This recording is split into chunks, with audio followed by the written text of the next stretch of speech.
환자분들께 저한테 이런 얘기 많이 하세요. 선생님, 제가 30대 딱 되다 보니까 갑자기 확 늙은 것 같아요. 그래서 이거 지금 제가 너무 떨리고 무서워요. 도대체 뭘 어떻게 해야 되냐고 많이 물어보시는데, 대부분 여성분들이 30대가 되면 이런 말씀을 저한테 많이 말씀하십니다. 이것이 단순히 기분이 그런 건지, 정말 그런 건지, 또 어떠한 부분 때문에 이렇게 느끼는 건지 오늘 하나씩 살펴보도록 하겠습니다. 스탠퍼드 대학에서 최근에 점진적으로 노화가 되는 게 아니라 40대와 60대 때 갑자기 급격하게 늘는다라고 이렇게 논문을 제시했더라고요. 논문을 읽어보니까 이것이 자연적으로는 점진적으로는 맞는데 40대 때는 우리가 특별한 어떤 술, 담배를 많이 하게 되고 60대 때는 여러 가지 질환이 관련 있고 이런 것 때문에 특정 나이 때 이렇게 늘는다라고 이제 말을 하고 있고요. 피부과 전문의 입장에서는 사실 건강 전반적인 부분도 있지만 피부에 관심을 가지게 되잖아요. 이러한 비슷한 논문이 피부과에도 있습니다. 특정한 나이 때 피부가 갑자기 노화가 되는 논문이 있는데요. 바로 한번 보시죠. 30대 초반에 주름이 갑자기 증가했다라는 제목인데요. 사진을 보시면 25세에서부터 쭉 증가할수록 주름이 생기기 시작하는데, 이제 그래프를 보시면 30대가 되면 급격하게 주름이 짙어지는 것을 볼 수 있습니다. 왜 이럴까요? 크게 세 가지를 볼 수 있습니다. 첫 번째는 우리가 이제 20대부터 점점 콜라겐을 준다고 했잖아요. 진피의 콜라겐 양이 서서히 줄어들게 되고요. 두 번째는 안 그래도 콜라겐 양이 주는데 특히 눈가 이런 부분에는 웃으면 주름이 잡히겠죠. 이런 부분이 한 번 접히고 1년 접히고 20년 접히고 계속 하다 보면 해당 부분에 아예 굵은 주름이 이제 생기기 시작하는 게 30대인 것이 두 번째 이유고, 세 번째는 나이가 들수록 우리가 얼굴의 수분감이 적어지게 됩니다. 이 수분감이라는 게 땀이 많이 만들어지냐 이런 뜻은 아닙니다. 우리가 피부가 건조해지지 않게 우리 몸에서 스스로 지질 성분이 잘 분비가 돼서 잘 보습을 해줘야 되는데, 자연 보습을 말하는 겁니다. 이러한 기능이 떨어지게 됩니다. 이 세 가지가 합쳐져서 30대부터 주름이 점차 굵어지게 됩니다. 하나씩 살펴보시죠. 20대 중반부터 콜라겐의 숫자 자체도 약간 줄어들게 되고요. 안 그래도 줄어든 상태에서 그 자체 하나하나의 섬유아세포가 콜라겐 만들어내는 능력도 떨어지게 됩니다. 숫자도 적어지고 능력도 떨어지고, 그것이 20대 중반부터 시작된다. 그러면 30대부터 조금씩 그런 게 눈에 띄게 되겠죠. 피부가 거칠어지고 탄력이 떨어지고 뭐가 문제가 있구나 라고 느끼게 되는 겁니다. 자, 두 번째는 아까 말씀드렸죠. 반복되는 주름이죠. 주름이 젊었을 때는 10대 때는 주름이 생겼다가 탁탁 팡팡 펴지잖아요. 이런 것들이 10년 정도 유지되다 보면 30대 되면 이제 해당 부분, 안 그래도 얇은 피부가 콜라겐도 줄다 보니까 그런 반복되는 주름에 의해서 점점 주름이 짙어지게 됩니다. 제가 이전에 한번 유튜브로 제가 설명드렸었는데 한번 사진 보시죠. 자, 쌍둥이 자매인데요. 한쪽은 꾸준히 보톡스를 맞았고 한쪽은 맞지 않았던 겁니다. 보톡스 자체는 콜라겐을 만드는 건 아니죠. 그런데 계속 주름을 만든 쪽과 보톡스를 통해서 근육 수축이 약화되니까 주름을 덜 만들어진 쪽을 10년 이상 관찰했더니 확실히 보톡스 맞은 쪽이 주름이 적은 것을 볼 수 있습니다. 제가 그래서 보톡스 맞으라는 뜻은 아니고 이제 계속 반복되는 주름에 의해서 30대부터 선명한 주름이 나타난다는 것을 설명드리고 싶었습니다. 세 번째는 피부의 보습 능력이 떨어진다고 했는데, 보습이란 게 뭡니까?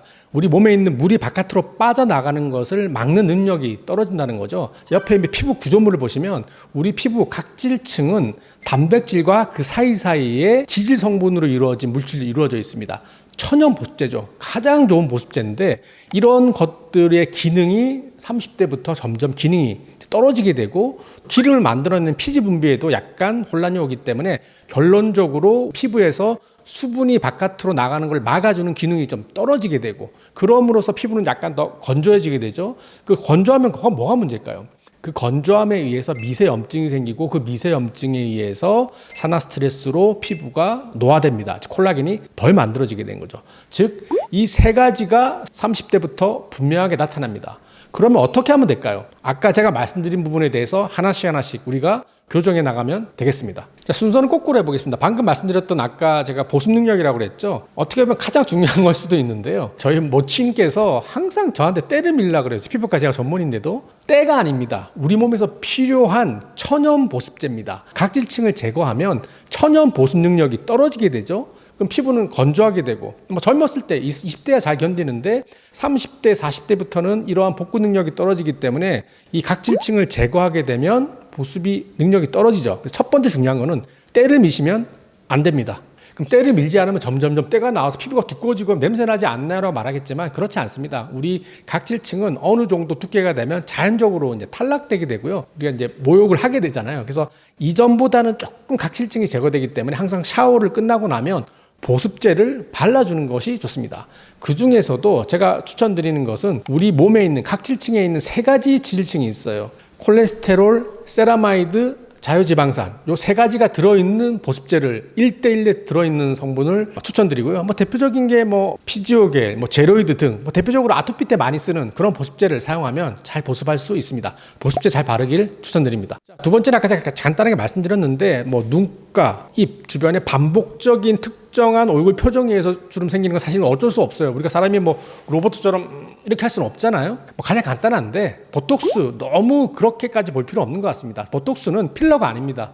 해당 부분의 과도한 근육의 수축을 좀 약화시켜서 주름이 덜 생기도록 향후 주름을 예방하는 효과이기 때문에 눈가 주름이 좀 걱정된다. 특히 이게 눈가는 피부가 얇기 때문에 다른 부분에 비해서 얇은 피부가 얇아지면 주름이 덜 생기겠죠. 그래서 보톡스를 맞는 것을 저는 추천드리고요.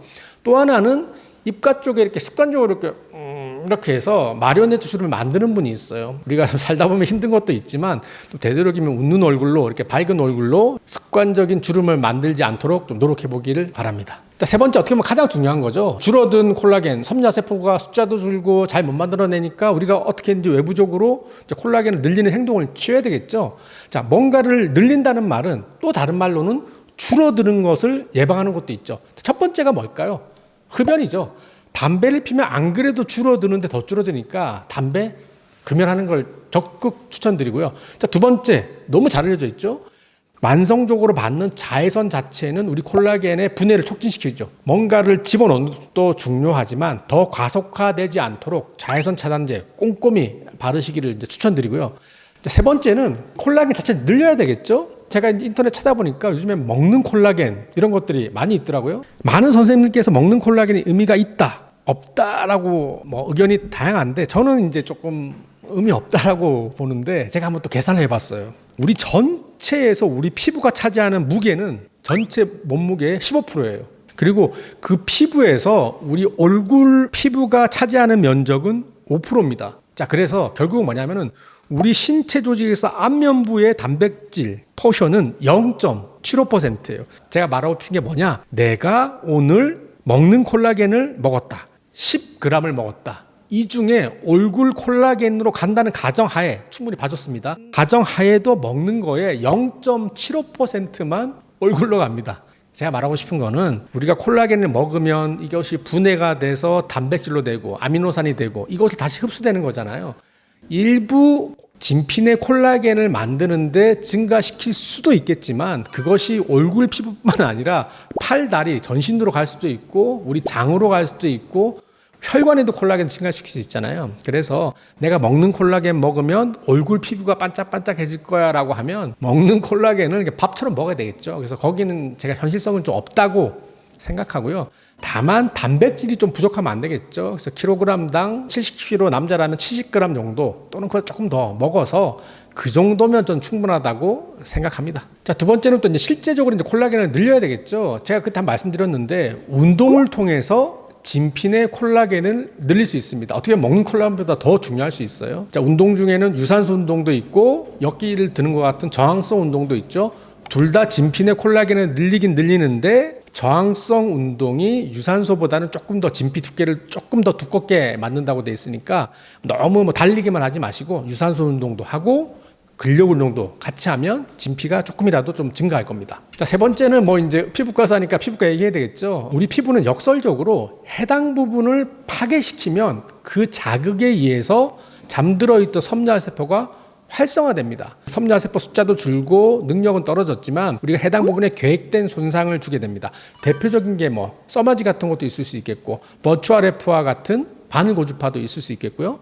요즘 많이 쓰고 있는 주베르과 같은 폴리락틱 에이시드를 주입하게 되면 역시 섬유화세포가 활성화됩니다. 피부과에서 할 수 있는 여러 가지 섬유화세포를 활성화시키는 여러 가지 방법을 통해서 섬유화세포가 활성화되고 그럼으로써 콜라겐을 만들어내서도 어느 정도 노화를 좀 지연시킬 수도 있습니다. 자, 오늘은 30대부터 얼굴이 점점 늘는 것 같아 라고 말하시는 게 논문을 통해서 실제 그렇다는 것을 제가 오늘 한번 설명을 드렸고요. 이런 것들을 우리가 뭐 완벽하게 막을 수는 없지만 여러 가지 방법들을 통해서 이제 우리가 나이가 30대, 40대 나이가 들어가잖아요. 충분히 여러 가지 좋은 음식을 먹고 운동을 하고 자외선 차단제를 잘 바르고 조금 노력하면 이런 부분을 충분히 지연시킬 수 있을 거라고 생각합니다. 자, 오늘 제가 드린 말씀이 노화 예방에 조금이라도 도움됐길 바라며 이상 여러분의 피부과 전문의 닥터 페프스 유동기 원장이었습니다. 감사합니다.